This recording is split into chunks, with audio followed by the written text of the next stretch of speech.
వందనములు సమర్పించుకుంటున్నాము తండ్రి. దయచేసి కూర్చోనండి. తెగువ పోరాడు సోమి రిమున కోటి గెలవాదు సోమి. తెగువ పోరాడు సోమి రిమున కోటి గెలవాదు సోమి. తెగువ ప్రార్థన కాకము బట్టి అరుని గెలువు సోమి.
ప్రభు పేరిట ఈ ప్రధానమైన ఆశీర్వాదకరమైన పరిశుద్ధ సాత్వికుడును ధన్యత కారకుడవు యేసుక్రీస్తు ప్రభు యొక్క పరిశుద్ధాత్మీయ సముఖములోనికి చేరవచ్చిన మనందరకు ప్రధాన యాజకుడైన యేసుక్రీస్తు ప్రభు వారి యొక్క రక్షణ శిక్షణ సదా తండ్రి అయిన దేవుడు ఈ శిలువ ధ్యానముల ద్వారా అందింపచేసి పరిశుద్ధాత్మ అనుభవం చేత మనను ప్రకాశింపచేయును గాక. ఆమేన్. సంతోషము. ఈ సమయమున దేవుని యొక్క వాక్యమును ధ్యానం చేసుకుందాము. పరిశుద్ధ లేఖన భాగముల నుండి భక్తుడు ఘనుడై ఉన్న మత్తయి రాసిన సువార్త పాఠ్య భాగము 11వ అధ్యాయము 17 నుండి 17వ వచనం నుండి చదువుకుందాము. మత్తయి 11:17 నుండి చివరి వరకు చదువు.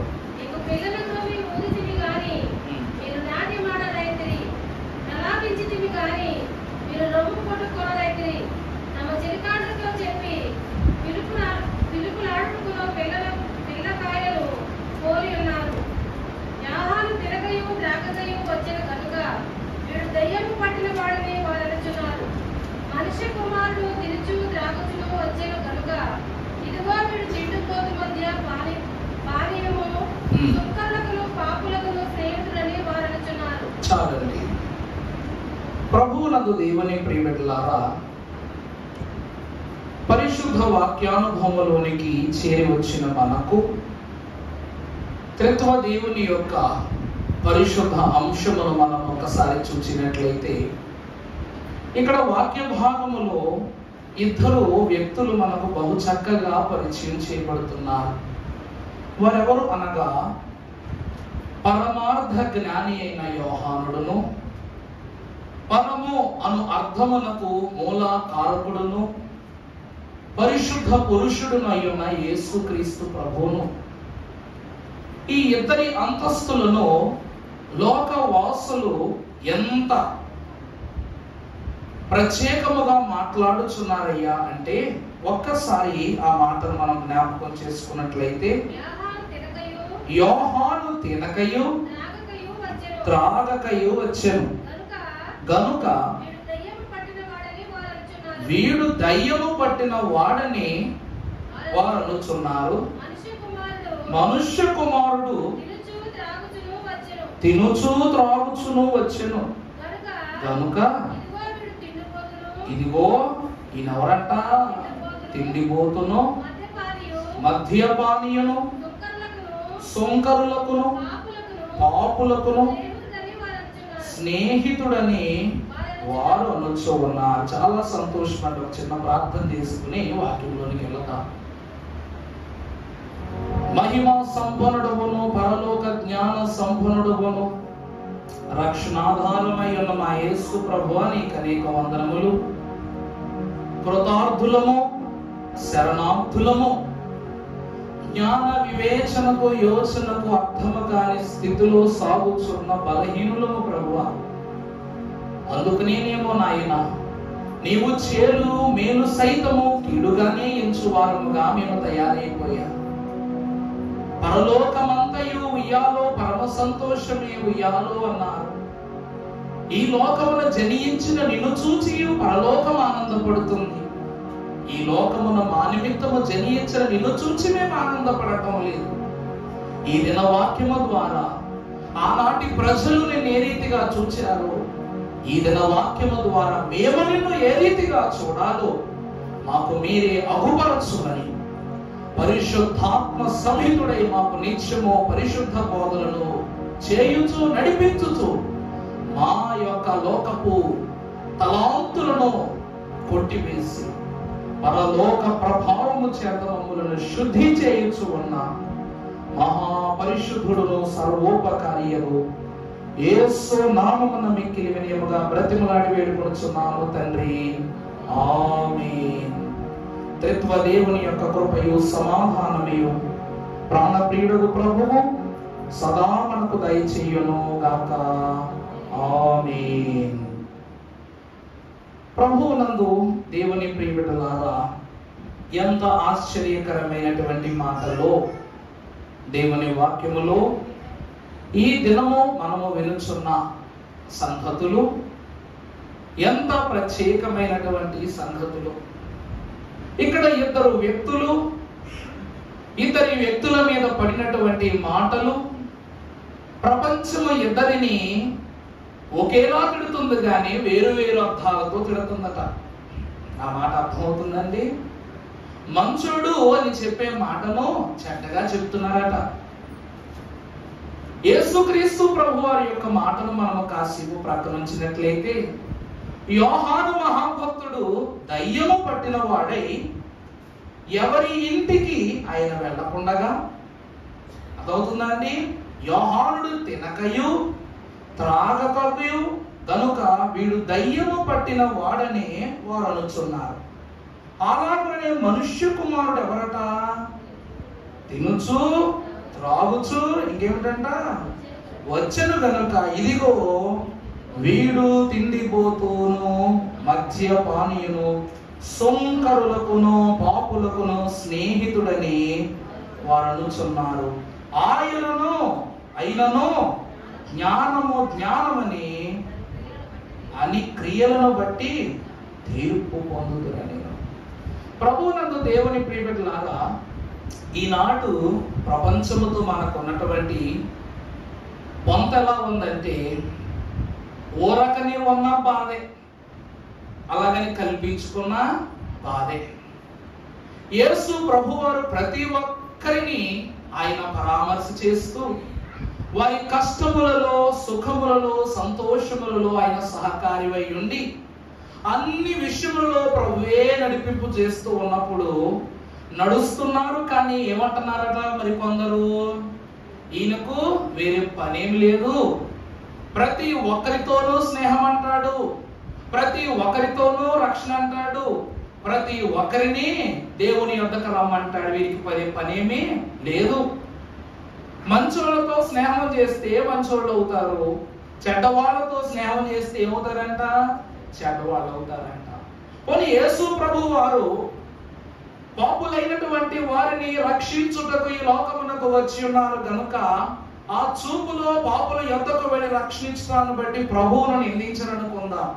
మరి యోహాను మహాభక్తుడు ఎవరింటికి వెళ్ళేవాడు కాదు, ఎవరి ఊసుకి వెళ్ళేవాడు కాదు, ఎవరి ఇంట భోజనం చేసేవాడు కాదు, మంచినీరు తాగేవాడు కాదు, ఏమీ చేసేవాడు కాదు. అయినా యోహాను మహాభక్తుడికి లోకం ఇచ్చిన బిరుదు దయ్యం పట్టినవాడు. సాతాను అనేటువంటి స్థితి మనిషిలోనే ఉద్భవించిందట. దేవుని యందు ప్రియమిత్రులారా, యోహాను మహాభక్తులను గూర్చి పరమ పరిశుద్ధుడగు యేసుక్రీస్తు ప్రభువు పద్మాసు ద్వీపములో ఆయన మహిమ రూపధారుడై మొదటి అధ్యాయములో ప్రత్యక్షమైనప్పుడు, అయ్యో నేను యేసుక్రీస్తు ప్రభువారి వలె అన్ని విషయములందు ప్రభువులో సాగి ఈ లోకము చేత ప్రభువు కంటే వీడు పరిశుద్ధుడే అని అనిపించుకోవాలని తాపత్రయపడ్డాడంట మహాభక్తుడైన యోహాను గారు. అందుకే ఆయన ఏ స్థలములో ఉన్నా దేవుని కంటికి కనబడినంత దగ్గరగా ఉంటే చాలని ఆశపడ్డాడు. ఆ రీతిగానే ప్రభువు యోహాను గారిని నిలబెట్టుకున్నారు. ఎందుకనగా దేవుని ప్రియబిడ్డలారా, యోహానుకున్నటువంటి ఒకే ఒక గొప్ప లక్షణము ప్రభువు యొద్ద నేర్చుకోవాలనే ఆశ. యోహాను గారికి ఏ ఆశ ఉందండి? ప్రభువు యొద్ద చేరి నేర్చుకోవాలి, ప్రభువు చెప్పే సంగతులను పొందుకోవాలి.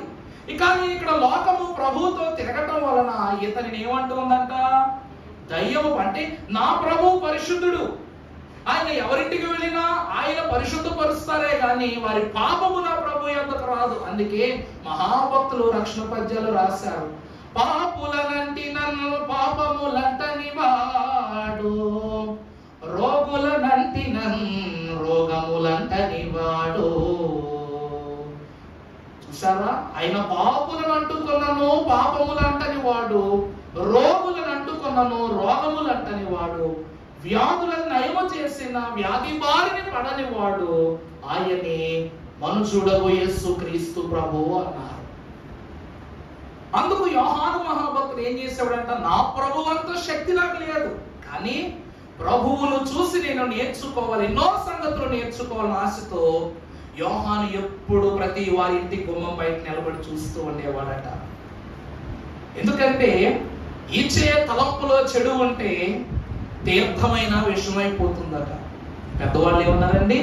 మన తలంపులో పాపం ఉంటే ఇచ్చేది మంచి నీరైనా మంచి తీర్థమైనా ఏమైపోతుందట? విషముగా మారిపోతుందట. మరి లోకములో పాపులే ఉన్నారు. ప్రభువు నీటిని ద్రాక్షరసముగా మార్చిన పరిశుద్ధుడు. మరి మనం మార్చలేం కదా, ఏమండి? మనం మార్చగలమా? అద్భుతాన్ని యోహాను మహాభక్తుడు స్వయముగా చూశాడు కాబట్టి ఆయన అచంచల స్వభావము కలిగి లోకములను ప్రతి పాపమును పరిమార్చి వేయగల పరిశుద్ధుడు కనుక ప్రభువు యొద్ద ఈ సంగతులన్నీ నేర్చుకోవటానికి యోహాను బహు చక్కగా ఇష్టపడాడు. అందుకే అదే అధ్యాయములో 27వ వచనమును మరొక్కసారి చదువుమా. సమస్తమును. చూసారా? యేసు క్రీస్తు ప్రభువురు ఆయన మహిమ పరచబడుటకు, అద్భుత క్రియలు చేయుటకు, ఘనమైనటువంటి కార్యములను జరిగించుటకు మూలాధారము ఎవరు అనగా సమస్తము నా తండ్రి యొద్ద నుండి నాకేమై ఉన్నది?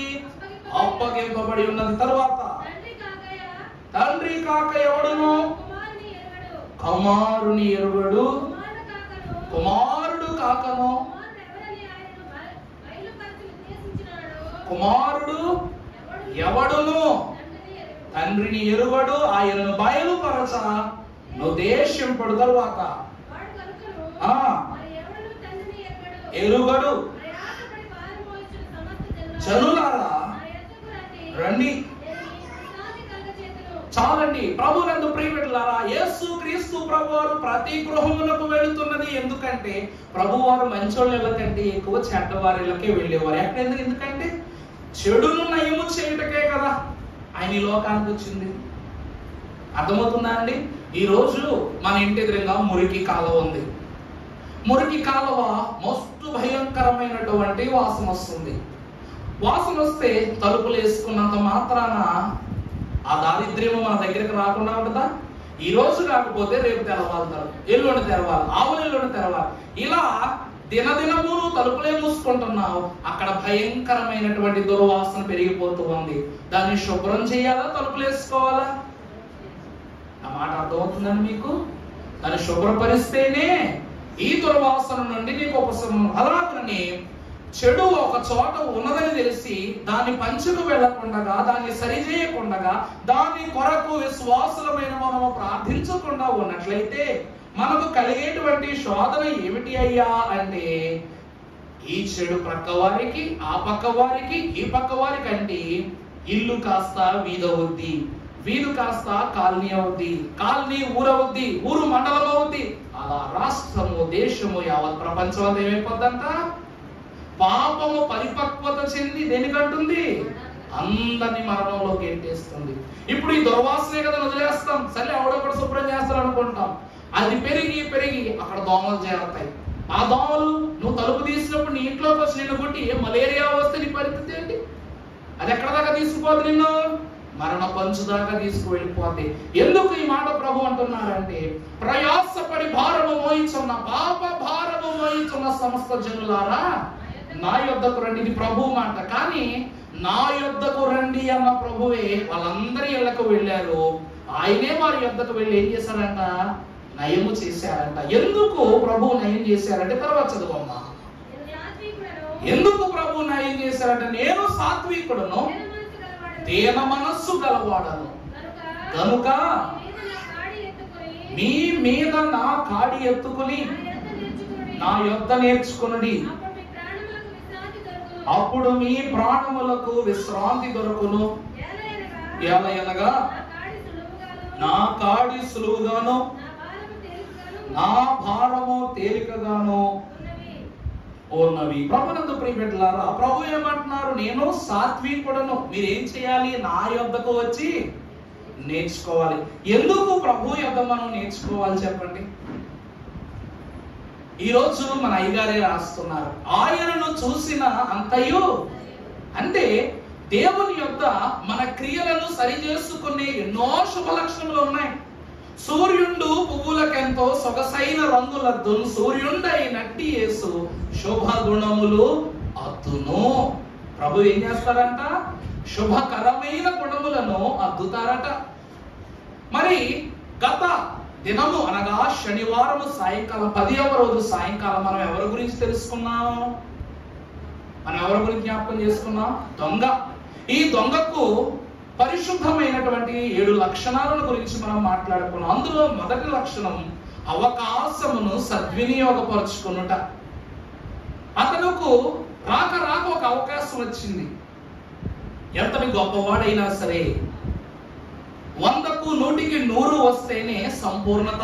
99 మార్కులు వచ్చినా అసంపూర్ణమే. 99 స్థితులు అతనికి పాపాన్ని పరిచయం చేస్తే రాక రాక వచ్చిన 100వ అవకాశము దేవుడు రక్షణ అవకాశంగా అతని యొద్దకు వచ్చింది. ఇక 99 సంగతులు ఏమైపోయినాయి అంటారా? ఏమైపోయినాయి అంట? పాపములో నుండి పరిశుద్ధతలోనికి మారిపోయినాయి. అందుకే అంటారు, చూసారా పెద్దవాళ్ళు, ఎన్ని తప్పులు చేసినా కాసే ప్రభు ఉన్నారు కాబట్టి, మోసే ప్రభు ఉన్నారు కాబట్టి మనకు సాగుతుందంట రోజులు. పెద్దవాళ్ళు ఏమన్నారండి? మన పాపాలను 100కి 1,000కి ప్రతి చిన్న విషయానికి కాసే ప్రభు ఉన్నారు కాబట్టి, మోసే ప్రభు ఉన్నారు కాబట్టి మనకి ఏమవుతుందంట?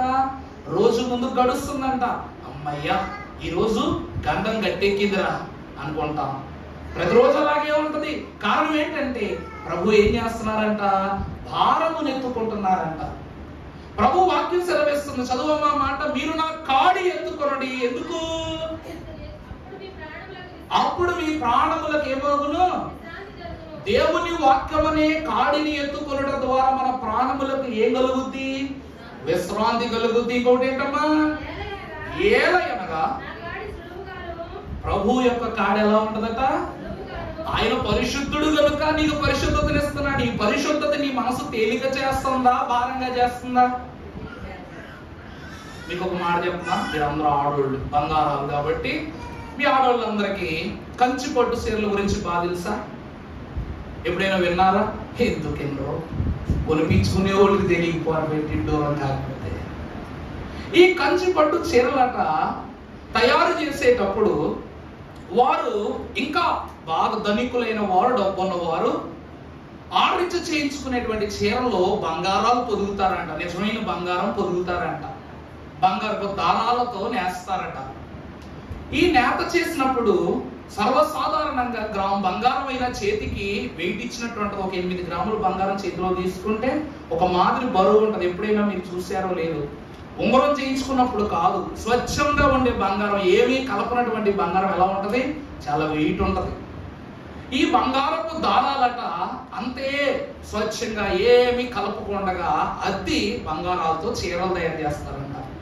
ఆ చీరట మొత్తం తయారయ్యేసరికి చీర బరువు 35 కిలోలు ఉంటదంట. ఎంత బరువు అండి? 35 కిలోలు ఉంటదట. కానీ ఎప్పుడైతే ఆ చీర ఆడవాళ్ళు మీదేసి కట్టుకుంటారో కనీసము 1 కిలో వెయిట్ కూడా ఒంటి మీద తెలియదంట. మీరు ఎప్పుడైనా విన్నారా ఈ మాట? విన్నారా ఎప్పుడైనా? చూచుటకు అది ఒక వెయిట్ మిషన్ మీద పెడితే 35 కిలోలు దూకుద్ది అంటారు చూడగానే. కానీ చీర ఎప్పుడైతే స్త్రీల కట్టుకుంటారో, ఎప్పుడైతే వాళ్ళు ధరించుకుంటారో, కానీ వాళ్ళ ఒంటి మీద 35 కేజీలు బరువు తెలియదంట. యథావిధిగా ఏ చీర అయితే కట్టుకుంటే ఎలా ఉంటుందో, మామూలు పట్టు చీర కడితే ఎలా ఉంటుందో అలాగే ఉంటదట. ప్రభు ఏమంటున్నారు? నా కాడి ఎత్తుకునుడి. నా కాడి ఎట్లా ఉంటది? ఎలా ఉంటదంట? తేలికగా ఉంటది. ఎలాగుననే నా భారము తేలికగా నుండును, నా కాడి సులువుగా ఉండు. ప్రభునందు దేవుని ప్రియబిడ్డలారా, యేసు క్రీస్తు ప్రభు యొక్క పరిశుద్ధ పాదముల యొద్ద నేర్చుకున్న ఈ రోజులు ఇస్కరియోతు యోధ ప్రతి పాప స్థితి ఏమైపోయిందంట? 99% ప్రభు దగ్గర గెలిచేసాడు అనమాట ఇస్కరియోతు యోధ. కానీ 100 మార్కు పడే సమయంలో తప్పిపోయాడు. వెంటనే ఏమైపోయిందంట? ఏమైపోయిందంటండి?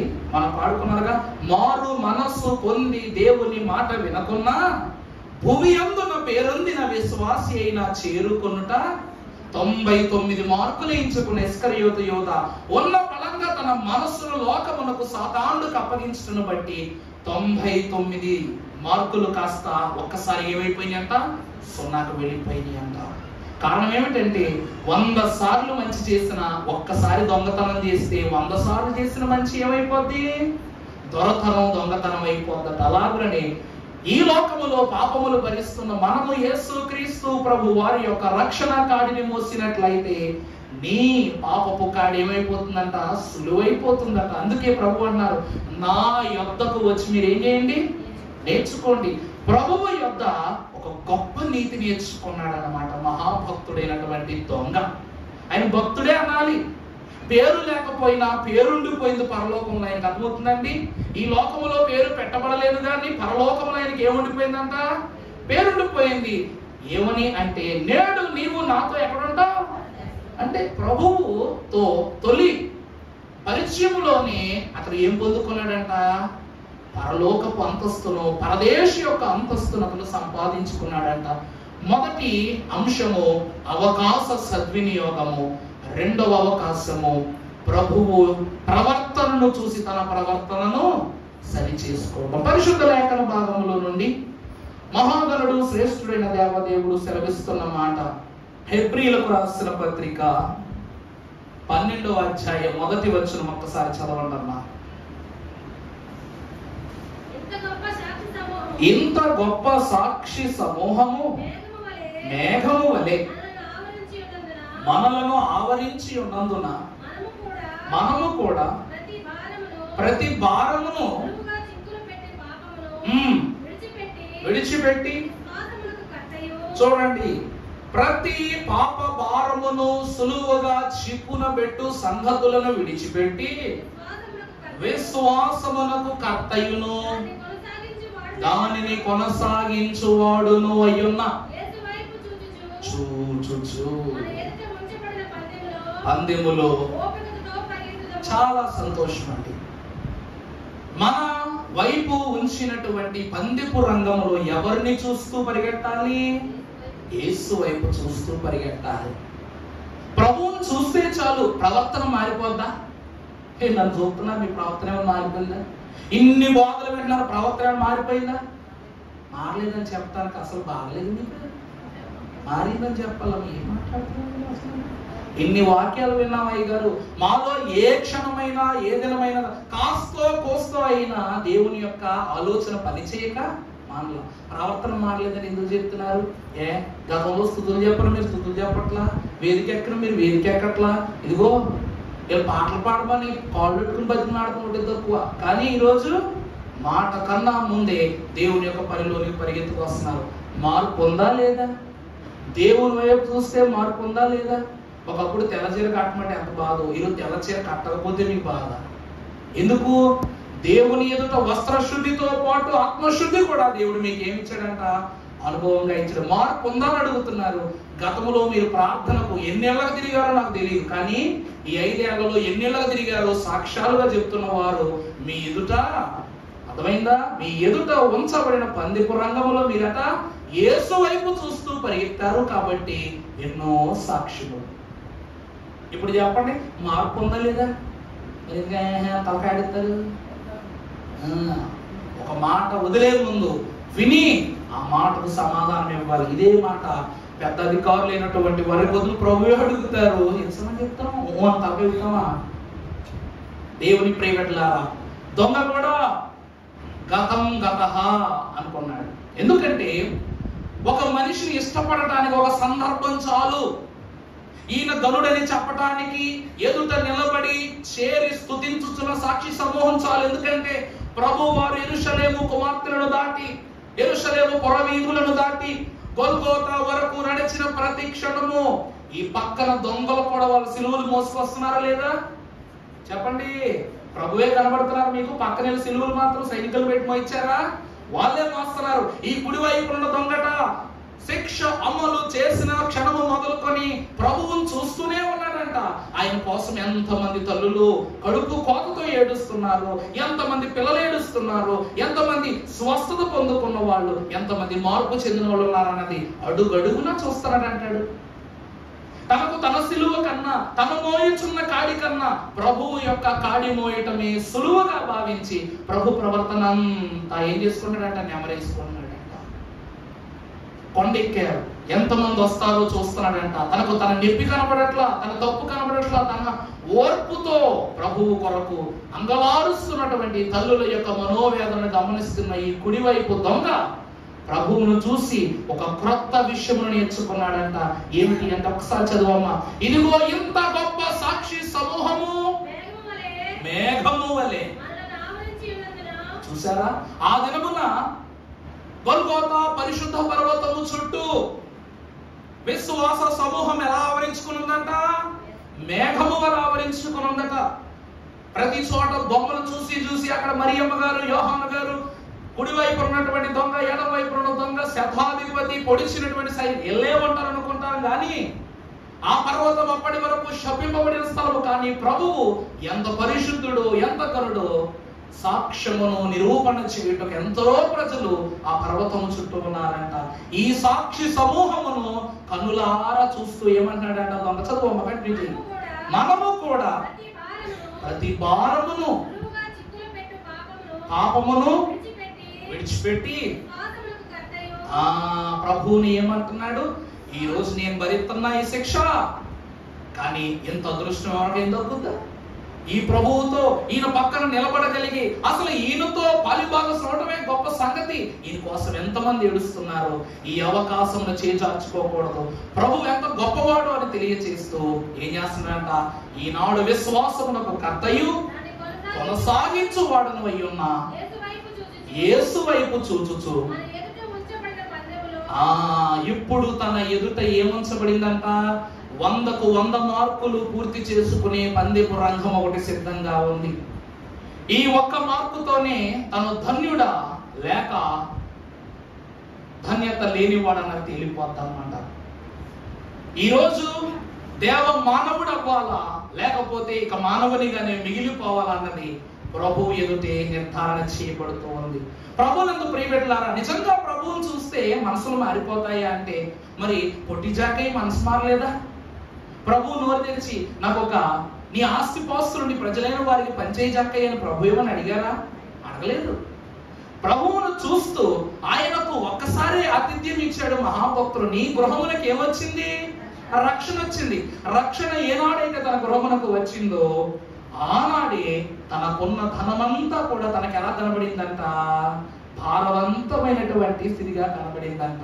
ధనాశంతయు ఏమైపోయిందంట?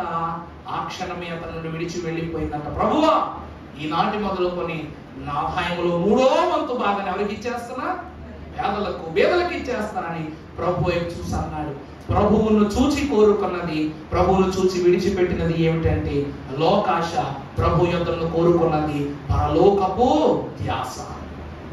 అంటే ప్రభు చూశాడు అంతవరకునే, ఆయనను చూచినంతయు సరైపోయింది. ఆనాడు చక్కైకు సరైంది, ఈనాడు కుడి వైపున దొంగకు సరైపోయింది. యెషయా గ్రంథము, పరిశుద్ధుడైన యెషయా రాసిన గ్రంథము 45:22 వచనం ఒకసారి చదువుతా. యెషయా గ్రంథము 45:22 వచనం. భూదిగంతముల నివాసులారా, ప్రభువే స్వయము అంటున్న మాట, భూదిగంతములలో ఉన్న నివాసులారా నా వైపు చూసి రక్షణ పొందుడి. చూడండి ఎంత గొప్ప మాట. దేవుడనో నేనే, మరి ఏ దేవుడును లేడు. నా ఎదుట ప్రతి మోకాలు వంగుననియు అనియు నేను నా పేరుట ప్రమాణము. ప్రభునందు దేవుని ప్రియబిడ్డలారా, ప్రభువే స్వయంగా అంటున్నారు నా వైపు చూడండి. ఎందుకంటే నేను ఎవరను? దేవుడను నేనే. యేసు ప్రభువుని చూస్తే తండ్రిని చూసినట్టేనా? చెప్పండమ్మా. ప్రభువును చూస్తే తండ్రిని చూసినట్టేనా? మరి ఆదాము గారిని చూస్తే తండ్రిని చూసినట్టేనా? చెప్పండమ్మా. ఇద్దరు దేవుని కుమారులే. ఆదామును చూస్తే తండ్రిని చూసినట్టేనా? కాదు. ఎందుకు ఈ మాట భక్తులు అంత ప్రత్యేకంగా బల్లగుద్దినట్టుగా మాట్లాడుతున్నారంటే, ప్రతి ఇంట్లోనూ కొడుకులు ఉంటారు, కానీ వారసుడు ఒక్కడే ఉంటాడు. అర్థమైందండి?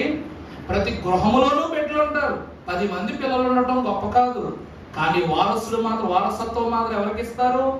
ఒక్కరికే ఇస్తారు. బాధ్యత ఎవరికి ఇస్తారు? ఒక్కరికే ఇస్తారు. యాకోబు యొక్క వారసత్వ భాగ్యం ఎవరికి దక్కిందట? యోసేపునకే దక్కింది. కారణం ఏమిటయ్యా అంటే, ఆఖరి పుట్టిన వాడిని కాదు. యోసేపు మహాభక్తుడు, జననముతోనే తండ్రికి విధేయుడిగా బతికాడు. తండ్రి మాటకు యోగ్యమైన సంగతులకే అతడు ఏం చేశాడంట? ఒక అంతస్తును సంపాదించుకున్నాడు. శ్రమానుభవమును కూడా ఎంతో ఆనందముగా భారముగా ఉన్నప్పటికీ అతడు తీసుకున్నాడంట. దేవుని యందు ప్రియబిడ్డలారా, ఆదాము ఒక తప్పు చేశాడు. తప్పు చేసి క్షమాపణ చెప్పుకున్నాడా? చెప్పుకోవాలి. సారీ చెప్తే పోయేదేముంది? ఆస్తి పోద్దా? చెప్పండి. సారీ చెప్తే ఆస్తి పోద్దా? 5 అక్షరాల సారీ చెప్తే మన ఆస్తులు కానీ మన పాస్తులు తరిగిపోతాయా? పొరపాటున ఒక మనిషి భుజం తగిలినా, చేయి తగిలినా, పొరపాటున ఒక వస్తువు పడిపోయిన మనం ఏం చెప్తాము? సారీ చెప్తాం. ఆ సారీ అనే మాట ద్వారా నీ మధ్య పుట్టబోయేటువంటి విభేదం ఏమైపోద్దంట?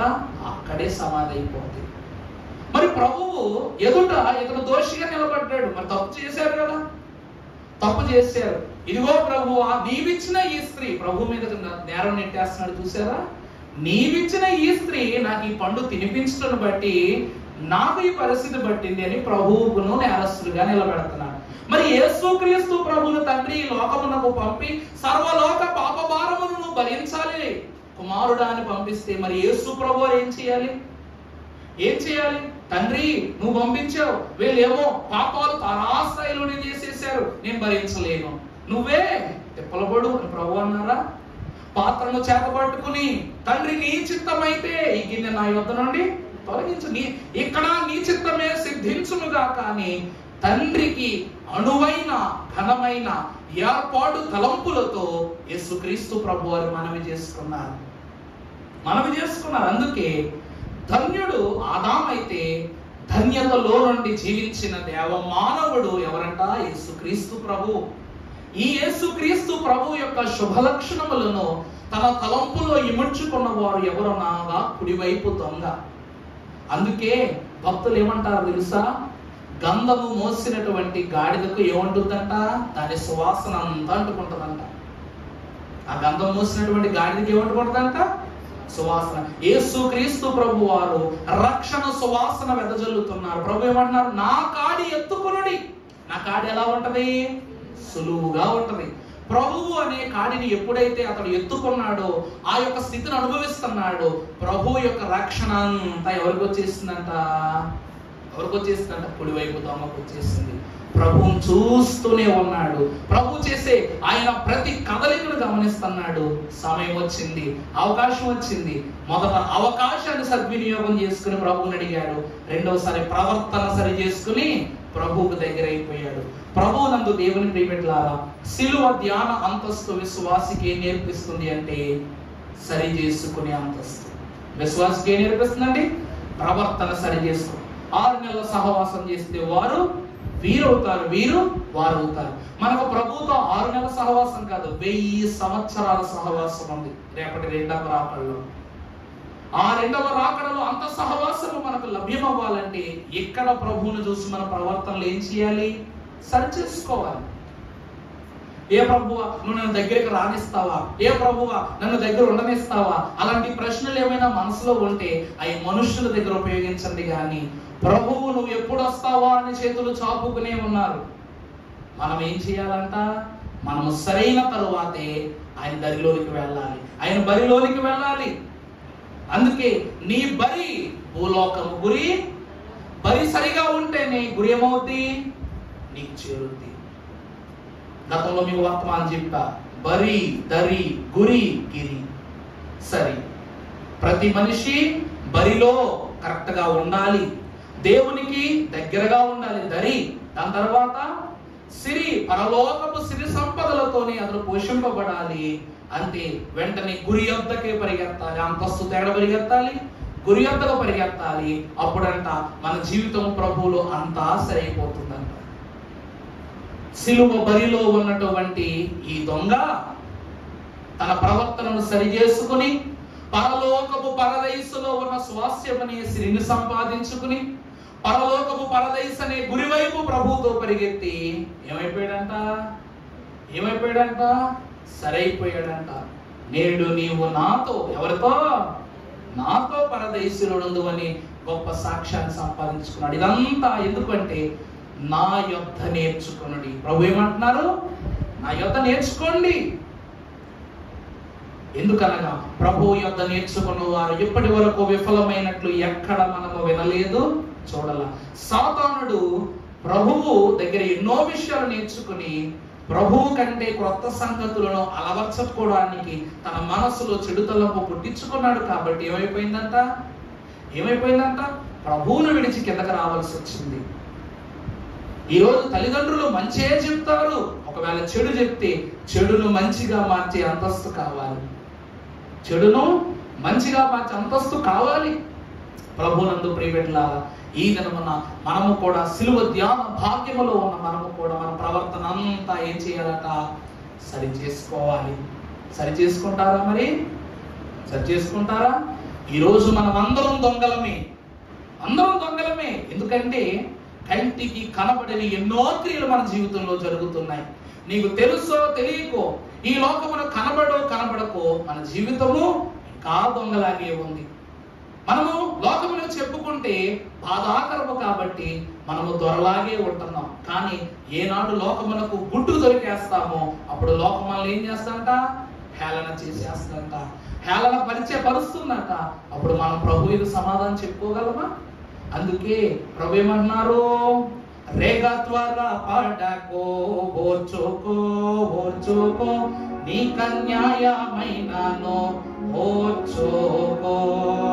రేగా త్వరగా పడకో, ఓర్చుకో నీ కన్యాయమైనను ఓర్చుకో. కన్నులెర్రజేయకో, శాంత ముందు మప్పుడు ఓర్చుకో. కన్నులెర్రజేయకో, శాంత ముందు మప్పుడు ఓర్చుకో.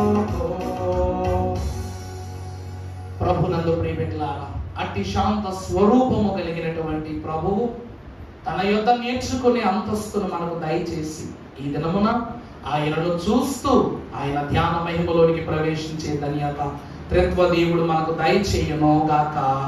ఆమేన్. మోకరించగలిగిన వారు మోకరించండి.